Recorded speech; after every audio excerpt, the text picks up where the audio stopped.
तो okay guys, तो हम लोगों को आज जो टॉपिक पढ़ना है ये टॉपिक एक एटॉमिक साइज के लिए हम लोग टॉपिक को पढ़ रहे हैं। हमने इससे पहले एटॉमिक नंबर क्या होता है हमने जान लिए थे। एटॉमिक नंबर डिटरमाइन करते हैं नंबर ऑफ प्रोटॉन से। जितने नंबर ऑफ प्रोटॉन्स एटम के न्यूक्लियस में होते हैं वही उसका क्या होता है, एटॉमिक नंबर होता है। मैंने आपको एक्सप्लेन करके कल बताया था हाइड्रोजन का एटॉमिक नंबर 1 इसलिए है क्योंकि हाइड्रोजन के न्यूक्लियस के अंदर में एक ही क्या है, प्रोटॉन है, और इसीलिए उसका एटॉमिक नंबर क्या है, 1। तो ये सब चीजें हम लोगों ने कल के लेक्चर में डिस्कस किए थे। तो आज के लेक्चर में हमको डिस्कस करना है एटॉमिक किसके बारे में, एटॉमिक रेडियस के बारे में। पहली बात तो एटॉमिक रेडियस यानी क्या होता है ये हमको पता होना चाहिए क्योंकि एटॉमिक रेडियस से ही हम लोग एटॉमिक साइज को क्या करेंगे, डिटरमाइन करेंगे। एटॉमिक रेडियस से हम लोग साइज को क्या करेंगे, डिटरमाइन करेंगे। तो इसके लिए हमको एटॉमिक रेडियस हमको पता करना बहुत जरूरी बन जाता है। तो आपने अगर मैथमेटिक्स आप लोग मैथमेटिक्स के स्टूडेंट हो तो आपने सर्कल पढ़े होंगे, मैथमेटिक्स में पढ़े आपने।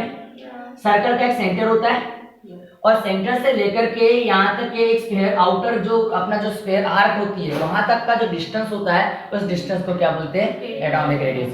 अगर मैथमेटिक्स लैंग्वेज में अगर बोलूं तो हाफ ऑफ द डायमीटर, क्या बोलोगे, half of the diameter. R is equal to क्या होता है, हाफ ऑफ द डायमीटर। मतलब ये स्मॉल आर से रिप्रेजेंट कर सकते हैं हम लोग उसको, समझ में आता है। तो मैथमेटिक्स का टीचर जब आपको पढ़ाएगा तो ऐसे पढ़ाएगा कि जो बोलेगा डायमीटर मतलब जो लार्जेस्ट कॉर्ड होती है, एक सर्कल की जो लार्जेस्ट कॉर्ड होती है उस लार्जेस्ट कॉर्ड को हम लोग क्या बोलते हैं, डायमीटर। अब कॉर्ड क्या होता है ये आपको मैथमेटिक्स के टीचर आपको बताएंगे। कॉर्ड का मतलब क्या होता है कि जो दो लाइन को, दो इन को क्या करता है, जो ज्वाइन करता है उस लाइन को क्या बोलते हैं, कॉर्ड बोलते हैं। क्या बोलते हैं, कॉर्ड। ये भी कॉर्ड है, ये भी कॉर्ड है, ये भी कॉर्ड है, ये भी कॉर्ड है, ये भी कॉर्ड है, ये भी कॉर्ड है, ठीक है। इतने सारे यहाँ पर कॉर्ड्स हैं, लेकिन इनमें से जो सबसे बड़ी कॉर्ड होती है वो सेंटर से पास होती है। कहां से पास होती है, सेंटर से। तो सेंटर से पास होने वाली जो कॉर्ड है उस लार्जेस्ट कॉर्ड को हम लोग डायमीटर बोले, क्या बोले, डायमीटर। और उसका जो हाफ डिस्टेंस होता है उसको क्या बोलते हैं, रेडियस। उसको क्या बोलते हैं, रेडियस। ये मैथमेटिक्स का फंडा हो गया। ये किसका फंडा हो गया, मैथमेटिक्स। तो इसी हिसाब से जो जैसा सर्कल होता है, जैसा स्फीयर होता है, तो एटम का भी स्ट्रक्चर कैसा होता है, स्फेरिकल होता है। एटम का भी स्ट्रक्चर कैसा होता है, स्फेरिकल। ये मैं नहीं बता रहा, बहुत सारे थ्योरीज बता रही है, ठीक है। तो एटम का जो स्ट्रक्चर होता है स्फेरिकल होता है। तो सेंटर पोजीशन में क्या होता है, न्यूक्लियस होता है। सेंटर में क्या होता है, न्यूक्लियस। ये सेंटर में आने वाला क्या हो गया, तुम्हारा क्या हो गया, न्यूक्लियस हो गया। जैसे वहां सेंटर होता है, यह भी एक सेंटर है, न्यूक्लियस है। और ये जो होती तुम्हारी क्या होती, ऑर्बिट होता है। क्या होता है, ऑर्बिट। क्या हो गए, ऑर्बिट। ऑर्बिट या फिर इसको क्या बोल सकते हो आप, सेल बोल सकते हो। इज इट क्लियर गाइस, दिमाग में घुस रहा है क्या, कुछ समझ में आ रहा है क्या। तो इस सेंटर से लेकर के द डिस्टेंस बिटवीन, क्या बोलोगे, the distance between the centre या फिर क्या बोलोगे, nucleus of an atom to कहां तक के, ऑर्बिट, आउटर मोस्ट ऑर्बिट। वो कौन सी ऑर्बिट, आउटर मोस्ट, क्योंकि किसी में एक ऑर्बिट होगी, किसी में दो होगी, किसी में तीन होगी, किसी में चार होगी। हमने पढ़े इससे पहले सेल कॉन्फ़िगरेशन, हमने पढ़ते समय हमने पढ़े। आगे और लेक्चर में सेल कॉन्फ़िगरेशन आज मैं आपको डिस्कस करवा नहीं वाला, समझ में आता है। लेकिन सबसे पहले सोच लो, किसी में एक ऑर्बिट होगी, किसी में दो होगी, किसी में तीन होगी, किसी में चार होगी। वो डिपेंड करता है किसके ऊपर में, इलेक्ट्रॉन्स के ऊपर, नंबर ऑफ इलेक्ट्रॉन्स के ऊपर वो क्या करेगा, डिपेंड करेगा कितनी एटम में क्या होगी, ऑर्बिट होगी। तो मैंने अभी एक ही ऑर्बिट वाला लिया सिंपल समझने के लिए, समझ में आता है।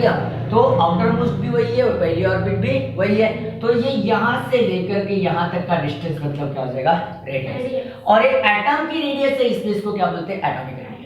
क्या बोल सकते हैं, एटॉमिक रेडियस। तो इसको लिखने के लिए अपने को ज्यादा कोई दिमाग लगाने की जरूरत नहीं है। मैं क्या बोलूंगा, द डिस्टेंस बिटवीन, क्या बोलोगे, द डिस्टेंस बिटवीन किस किस के बीच में का, nucleus of an atom to outermost, क्या बोलोगे, आउटर मोस्ट सेल बोल सकते हैं, या ऑर्बिट क्या बोल सकते हैं, ऑर्बिट बोल सकते हैं। क्या बोल सकते हैं, ऑर्बिट। इज कॉल्ड एज, क्या बोलेंगे बेटा उसको, is called as atomic radius. क्या बोलेंगे, एटॉमिक रेडियस बोलेंगे। इज इट क्लियर गाइस, किसी को कुछ डाउट आ रहा है क्या, नहीं। मैथमेटिक्स में हाफ ऑफ द डायमीटर, सीधे शॉर्टकट में बोलने का, क्या बोलने का, हाफ ऑफ द डायमीटर। मतलब क्या हो गया, एटॉमिक रेडियस। और यहाँ पर हाफ ऑफ द डायमीटर नहीं बोलना है क्योंकि यहाँ पर मैं कोई सर्कल पढ़ा रहा हूँ क्या आपको, नहीं। तो कोई कॉर्ड और डायमीटर मुझे उससे कोई लेन देन नहीं है। लेकिन मुझे लेन देन किससे है, मुझे रेडियस से लेन देन है। और किसके रेडियस से लेन देन है, एटम के रेडियस से लेन देन है। तो इसके लिए मुझे पता होना चाहिए कि एटम का स्ट्रक्चर। तो मैंने आपको बताया पहले एटम के सेंटर में क्या होता है, न्यूक्लियस, और आउटर मोस्ट में क्या होते हैं, सेल। न्यूक्लियस में क्या होते हैं, प्रोटॉन और न्यूट्रॉन। न्यूक्लियस में क्या होते हैं, प्रोटॉन और न्यूट्रॉन। और इस सेल में ऑर्बिट में होते हैं इलेक्ट्रॉन्स। तो जो बाहर वाली ऑर्बिट तक का जो न्यूक्लियस से डिस्टेंस होगा उसको क्या बोलेंगे, एटॉमिक रेडियस। और इस एटॉमिक रेडियस से डिटरमाइन करते हैं कि एटॉमिक साइज। जितने रेडियस ज्यादा उतना बड़ा साइज। समझ में बात आ रही, जितना ज्यादा रेडियस उतना बड़ा साइज। तो मतलब मैं बोल सकता हूँ एटॉमिक साइज, क्या बोलोगे, atomic size of an atom, क्या बोलोगे, of an atom determine from, क्या बोलोगे, डिटरमाइंस फ्रॉम किससे बेटा, एटॉमिक रेडियस।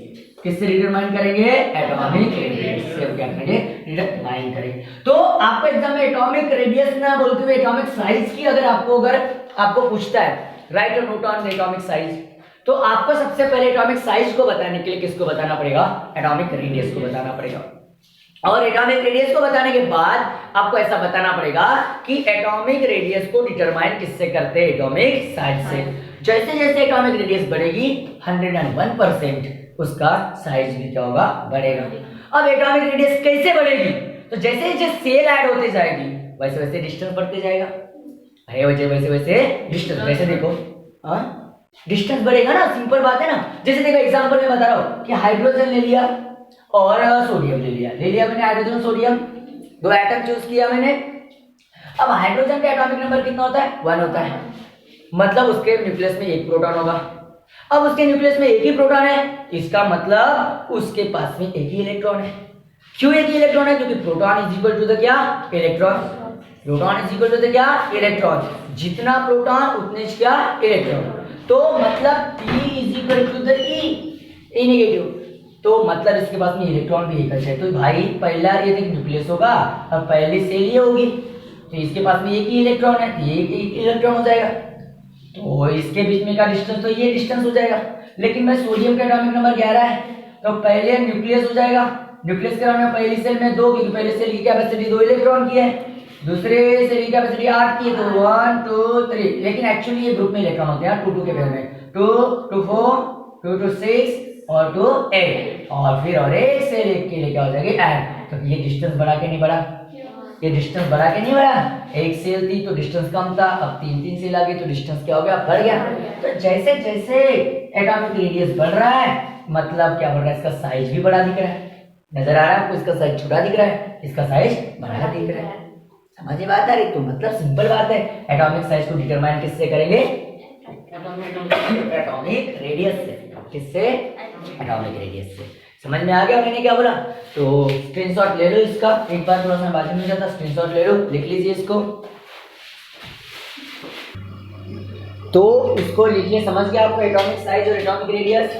अब इसके बाद में हम लोगों को जो बनना है चैप्टर का सबसे इम्पोर्टेंट चीज, जिसके ऊपर पूरी आगे की केमिस्ट्री डिपेंड होगी, और वो है तुम्हारा इलेक्ट्रॉनिक कॉन्फ़िगरेशन। अब इलेक्ट्रॉनिक कॉन्फ़िगरेशन आपको पढ़ना है, तो पहला सवाल माइंड में आता है कि इलेक्ट्रॉनिक कॉन्फ़िगरेशन का मतलब क्या होता है। करते सबको आता है, लेकिन एक्चुअल किसी को कोई पूछता है कि इलेक्ट्रॉनिक कॉन्फ़िगरेशन का मतलब क्या होता है, वही मालूम नहीं होता। मैं अभी भी यहाँ से बहुत सारे लोगों को पूछूंगा कि इलेक्ट्रॉनिक कॉन्फ़िगरेशन होता क्या है, तो नहीं मालूम होता। तो अपने को सबसे पहले इलेक्ट्रॉनिक कॉन्फ़िगरेशन क्या होता है ये हमको पता होना चाहिए।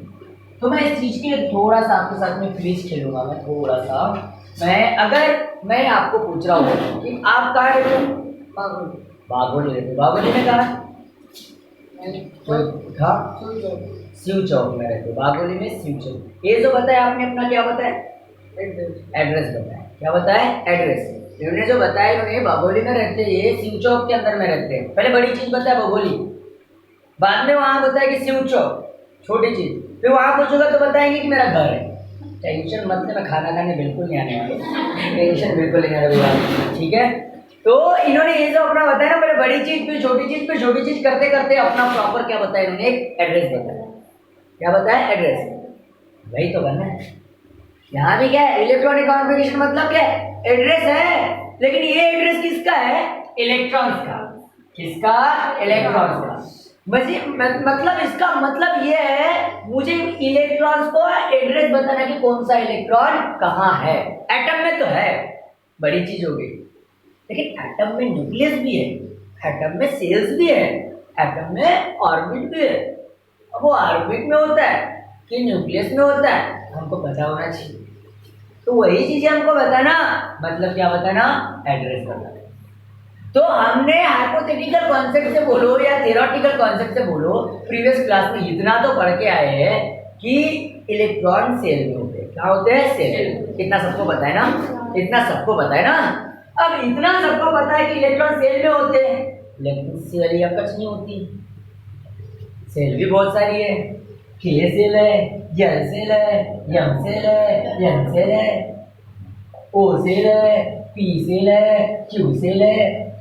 अब इसके बाद में मत जाना क्योंकि 7 सेल है, समझ में आ रही है, क्योंकि 7 ही सेल है। 7 सेल के ऊपर कोई सेल नहीं है, क्योंकि मॉडर्न पीरियोडिक टेबल में 7 ही पीरियड है और जितने पीरियड होते हैं उतनी ही सेल होती है। क्योंकि जैसे जैसे पीरियड चेंज होता है ना, मतलब एक एक सेल बढ़ते जाती है। समझ में बात आ रही है? पहले पीरियड में आने वाले एलिमेंट के पास 1 सेल होती है, दूसरे आने लाइन मतलब पीरियड में आने वाले के पास में 2 सेल होती है, तीसरे वाले के पास 3 सेल होती है, चौथे वाले के पास 4 सेल होती है। समझ में आता है? जैसे जैसे पीरियड बढ़ता है वैसे वैसे क्या बढ़ती है? सेल बढ़ती है। अब के की कैपेसिटी 2 इलेक्ट्रॉन की है, एल की कैपेसिटी 8 इलेक्ट्रॉन की है, एफ की कैपेसिटी 18 इलेक्ट्रॉन की है, और इसकी 32 इलेक्ट्रॉन की है, इसकी 50 इलेक्ट्रॉन की है। इसकी अगर कैपेसिटी अगर देखोगे तो इसकी अगर देखोगे तो कितनी हो जाएगी? अब ये कौन से नंबर का 1 2 3 4 5 6 7 7 36 36 के डबल मतलब कितने हो गए? 72। अरे 72 हो गए ना, अरे 72 हो गए ना, तो 72 की हो जाएगी। अब मैं कैसे निकालोगे बता रहा हूँ। और इसकी कितनी की हो जाएगी? अब मुझे बता कि ये कौन से नंबर की है? 7वें नंबर के, और 49 के डबल कितने हो जाएंगे? 94। अरे कितने हो जाएंगे? नहीं हो जाएगा। कैसे हो जाएगा? 80 98 कितना हो जाएगा? 98 कितना हो जाएगा? 98। अब इसके लिए फार्मूला था ट्वाइस एम का स्क्वायर। इस फार्मूले से निकाले, किससे निकाले? ट्वाइस एम का स्क्वायर। अब मैं बता इसलिए नहीं रहा हूँ, जो प्रीवियस क्लास में डिस्कस करवा चुका हूँ इसके बारे में। मैंने 9th क्लास में बहुत पढ़ा है आपको, बेहद अच्छे तरीके से हमने 9th क्लास में इसको पढ़ चुके हैं। इस फार्मूले से हमने की कैपेसिटी निकाल चुके हैं। समझ में बात आ रही है? एन का मतलब सेल का नंबर, एन का मतलब सेल का नंबर, पहला नंबर, दूसरा नंबर, तीसरा नंबर, चौथा नंबर, पांचवा नंबर, छठवां नंबर, सातवां नंबर।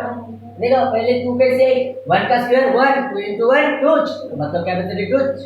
समझ में बात आ रही है मैं क्या बोल रहा हूँ? फिर 2 का स्क्वायर 4, 4 into 2 8, कैपेसिटी 8 की है। इसका 3 का स्क्वायर 9, 9 into 2 18, कैपेसिटी 18 की। समझ में बात आ रही है? ये कैपेसिटी बेहद जरूरी है अपने को पता करनी है। तो इन इलेक्ट्रॉन्स का हम अभी एड्रेस बताएंगे। जिसके पास में अगर कितने, अगर मान के चलो मेरे पास में 10 इलेक्ट्रॉन है, एक एटम के पास में 10 इलेक्ट्रॉन है, तो 10 इलेक्ट्रॉन में से कौन सा इलेक्ट्रॉन कहाँ है ये बताना।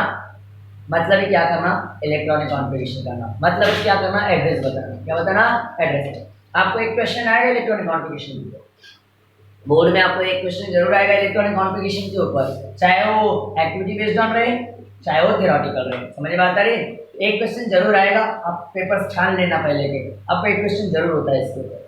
तो मैं इसी चीज को ध्यान में रखते हुए हम लोग आज क्या करने वाले? इलेक्ट्रॉनिक कॉन्फ़िगरेशन करने वाले। इतनी चीजें पता है हम लोगों को। अब मेरे को किसके बताना है? Electronic configuration. तो मेरे को इसके लिए 2 चीजें पता होनी चाहिए। एक पहली चीज एटॉमिक नंबर, क्योंकि उससे मैं इलेक्ट्रॉन कितने करके पता करूंगा। एटॉमिक नंबर जितना होता है उतने प्रोटॉन, और जितने प्रोटॉन उतने इलेक्ट्रॉन। तो इलेक्ट्रॉन पता रहना बहुत जरूरी, कितने करके, तभी तुमका एड्रेस बताऊंगा। अरे मैं किसी का एड्रेस पूछ रहा हूँ तो उससे मुझे वो कौन है करके तो पता होना चाहिए। अगर मैंने माधवी आपको एड्रेस पूछा तो मेरे को माधवी को नहीं तो पता होना चाहिए, तो मैं तभी तो जाकर उसको एड्रेस पूछ पाऊंगा मैं। तो ये सब चीजें अपने को पता होना चाहिए। तो चलो मैं टॉपिक के ऊपर आ जाता हूँ, मैं टॉपिक के ऊपर सीधे आ जाता हूँ। जैसे मैंने बोला कि इलेक्ट्रॉनिक कॉन्फ़िगरेशन मेरे को पहले कौन से एलिमेंट का करना है? हाइड्रोजन का करना है। किसका करना है? हाइड्रोजन का। हाइड्रोजन का इलेक्ट्रॉनिक कॉन्फ़िगरेशन के लिए इसका मुझे जेड पता होना चाहिए। जेड मतलब एटॉमिक नंबर, जेड का मतलब एटॉमिक नंबर। इसका जेड 1 होता है। जेड 1 होता है मतलब इलेक्ट्रॉन भी कितने होंगे? 1 होंगे। तो इसका इलेक्ट्रॉनिक कॉन्फ़िगरेशन अगर करना है तो इसी, अरे नहीं बाबा पूरा लिख देता हूँ। चलो क्या लिखना है? Electronic configuration. Electronic configuration. अब मुझे बताओ इलेक्ट्रॉनिक कॉन्फ़िगरेशन के लिए हम सेल में डालेंगे, बड़ी चीज पढ़ रहे हैं के एल यंग एल, हम सेल कॉन्फ़िगरेशन पढ़ रहे हैं। मुझे पता है इस में इतने इलेक्ट्रॉन है ही नहीं कि आगे कुछ बढ़ना है। एक तो पहली बात तो एकाच इलेक्ट्रॉन तो पहले में चाहिए पाया, अब इसकी कैपेसिटी पूरी नहीं हुई तो कहाँ इलेक्ट्रॉन डालूं? अरे समझ में बात आ रही क्या? तो देयरफॉर क्या बोलोगे? देयरफॉर इलेक्ट्रॉनिक कॉन्फ़िगरेशन ऑफ क्या? हाइड्रोजन। क्या बोलोगे? हाइड्रोजन इज 1 और इसको ब्रैकेट में लिखना हमेशा, क्योंकि एटॉमिक नंबर ऐसे लिखते हैं, इसको ब्रैकेट में लिखना हमेशा। इलेक्ट्रॉनिक कॉन्फ़िगरेशन किसमें लिखना? ब्रैकेट में। ये हो गया तुम्हारा किसका? हाइड्रोजन का। पक्का क्या नहीं पक्का? अब दूसरा एलिमेंट ले लेता हूँ, कौन सा बताओ? कोई भी एलिमेंट बता दो, इसके हिसाब से बताओ। चलो मैं दूसरा एलिमेंट कौन सा ले लिया? लिथियम ले लेता। सेकंड वाला आपने को हीलियम का तो पता है, 2 आएंगे आप, ठीक है। लिथियम ले लेता। क्या ले लेता? लिथियम। लिथियम छोटे छोटे से बड़े के तरफ जाएंगे। L I. अब एल आई की बात जब करता हूँ तो इसका जेड कितना? 3, इलेक्ट्रॉन भी कितने? 3। तो इलेक्ट्रॉनिक कॉन्फ़िगरेशन करेंगे, इलेक्ट्रॉनिक कॉन्फ़िगरेशन तो के के में कितने? 2 थे, कितने? 3, बचा कितना? 1 इलेक्ट्रॉन आगे के सेल में डालना है। समझ में आता है? 1 इलेक्ट्रॉन आगे के सेल में। देयरफॉर क्या बोलेंगे? द इलेक्ट्रॉनिक कॉन्फ़िगरेशन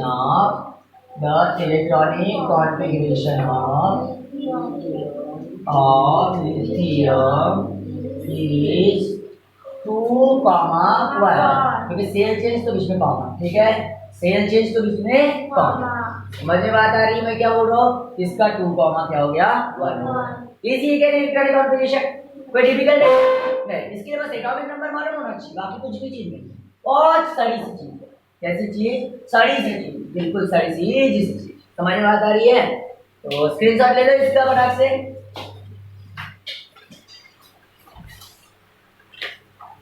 तो ये 2 कॉन्फ़िगरेशन। अब और कुछ एग्जांपल्स देता मैं ताकि आपको और अच्छे तरीके से अंडरस्टैंडिंग हो जाए, बहुत अच्छे तरीके से समझ में आ जाए। इसके लिए और 2-3 एग्जांपल से बताता मैं आपको इलेक्ट्रॉनिक कॉन्फ़िगरेशन। लेकिन बाद में और एक कहानी में ट्विस्ट आएगा, वो ट्विस्ट के बारे में हम कल के लेक्चर में डिस्कस करने वाले हैं, ठीक है। इलेक्ट्रॉनिक कॉन्फ़िगरेशन में भी कहानी में ट्विस्ट आता है थोड़ा सा। कभी-कभी कैपेसिटी पूरी नहीं होती, कभी-कभी कैपेसिटी पूरी नहीं होती, और कैपेसिटी पूरी नहीं होती और 8 से ज्यादा अगर इलेक्ट्रॉन आ गए आउटर सेल में, अगर 8 से ज्यादा इलेक्ट्रॉन आ गए तो उस सेल का सिर्फ ऑक्टेट कंप्लीट करना है। उस सेल का सिर्फ क्या कंप्लीट करना है? ऑक्टेट। और फिर बचे इलेक्ट्रॉन आगे के सेल में डालना है। बताओ क्या ऐसा एग्जांपल? जैसे देखो पोटेशियम की बात कर लेते हैं। पोटेशियम की कौन सा एग्जांपल? थर्ड वाला। मैं पोटेशियम की बात किया। कौन सा सीएम? पोटेशियम। क्या? पोटेशियम। के सिंबल इज के। अब इसका अगर बात करते हो तो जेड होता है 19। होता है कि नहीं होता? अरे होता है कि नहीं होता? होता है ना, बिल्कुल। जेड कितना हो गया इसका? क्या हो गया? 19 हो गया। और इसका जेड 19 है तो इसके पास इलेक्ट्रॉन भी 19 है। मजाक तो नहीं कर रहा हूं मैं, सिंपल सही बात है। इसके पास में इलेक्ट्रॉन भी कितने हो गए? 19। कोई मजाक किया क्या? अब यहाँ पर इलेक्ट्रॉनिक कॉन्फ़िगरेशन करने जा रहे हैं अपन लोग। और इलेक्ट्रॉनिक कॉन्फ़िगरेशन मतलब क्या बताया मैंने? सेल का एड्रेस। अरे इलेक्ट्रॉन्स का एड्रेस बेटा, किसका एड्रेस? इलेक्ट्रॉन। तो के में इलेक्ट्रॉन होते, एल में होते, एम में होते, एन में होते। मुझे पता है कि आगे जरूरत नहीं गिरने वाली है, उसके बाद के नहीं लिख रहा मैं, ठीक है। तो के सेल में 2 इलेक्ट्रॉन आ गया, बच गए 17। तो इसकी कैपेसिटी 8 की है। अब 8 तो बच गए कितने? 9 इलेक्ट्रॉन रिमेनिंग है। और एक रूल है, आउटर सेल में 9 इलेक्ट्रॉन नहीं हो सकते। आउटर सेल में ज्यादा से ज्यादा 8 ही इलेक्ट्रॉन होंगे। ज्यादा से ज्यादा कितने इलेक्ट्रॉन हो गए? 8। तो ऐसे समय पर क्या करना? फिर ऐसे समय पर आउटर सेल में 9 आ गए हो, 8 से ज्यादा आ गए हो, तो सिर्फ उस सेल का ऑक्टेट कंप्लीट करना। क्या कंप्लीट करना? ऑक्टेट। ऑक्टेट का मतलब 8 इलेक्ट्रॉन। कितने इलेक्ट्रॉन? 8। तो 8 ही इलेक्ट्रॉन डालना, ठीक है।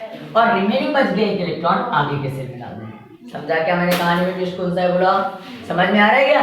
तो कैपेसिटी पूरी नहीं हुई और 8 से ज्यादा अगर आ गए तब ये रूल को लगाना, नहीं अगर ऐसा हो रहा है तो चलना है जैसे का वैसा चलते चलना।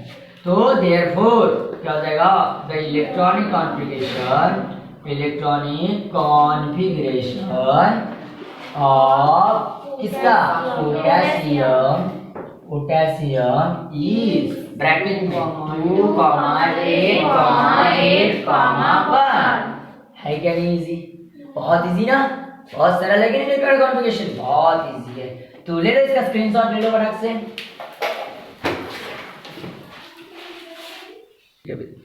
तो ठीक है, बहुत इजी टॉपिक था। तो मैं थोड़ा होमवर्क लेगा, तो होमवर्क आपको कैसा करना है, ऑनलाइन क्लास है तो होमवर्क में तो चेक कर नहीं सकता, तो आपको क्या करना है, यूट्यूब पर क्या करना है, आपको कमेंट करना है। होमवर्क के आप क्या करोगे, फोटो बनाओगे, फोटो खींचोगे, आप होमवर्क रजिस्टर पर बनाओगे, फोटो खींचोगे और फोटो खींच के कमेंट में क्या करोगे, अपलोड करोगे। इसमें कमेंट में आप लोग क्या कर दोगे, अपलोड कर दोगे। मैं वहां पर उसको चेक कर दूंगा, चेक करके आपको बता दूंगा कि आपका होमवर्क सही है या गलत है। समझ में आ रहा है मैं क्या बोल रहा, क्योंकि this is the solution for corona, this is the solution for corona, because corona की वजह से क्लासेस ज्वाइन करना पॉसिबल नहीं है। हम 2-3 बच्चे बैठ के पढ़ रहे हैं, लेकिन बाकी बच्चों के लिए ये क्या रहेगा, एक तरीका रहेगा लर्निंग का, क्योंकि अपने को होमवर्क भी आना चाहिए, उससे पता चलेगा कि आपको कितना समझा और कितना नहीं समझा। तो आपको पहला होमवर्क जो है वो करना है किसके ऊपर, आपको इलेक्ट्रॉनिक कॉन्फ़िगरेशन ही करना है, हाँ बिल्कुल कुछ नहीं करना है। तो आपको कैल्शियम का करना है, किसका करना है, कैल्शियम का, मतलब Ca का करना है। दूसरा होमवर्क आपको एल्यूमिनियम का करना है, किसका करना है, एल्यूमिनियम का, मतलब Al का करना है। तीसरा होमवर्क आपको सोडियम का करना है, सोडियम का तो शायद बता दिया लेकिन नहीं बताया था मैंने, चलो सोडियम मतलब Na का करना है। और चौथा होमवर्क आपको किसका करोगे आप लोग, ऑक्सीजन का कर दोगे, ऑक्सीजन का करोगे मतलब O का करोगे। और पांचवा होमवर्क आपको क्लोराइड का करना है, किसका करना है, क्लोराइड का, मतलब Cl का करना है। ये आपको 5 होमवर्क्स रहेंगे और आपको इसको बना करके फोटो खींच के फिर से एक बार बता दे रहा हूँ, कमेंट में बताना है। ओके बेटा, थैंक यू।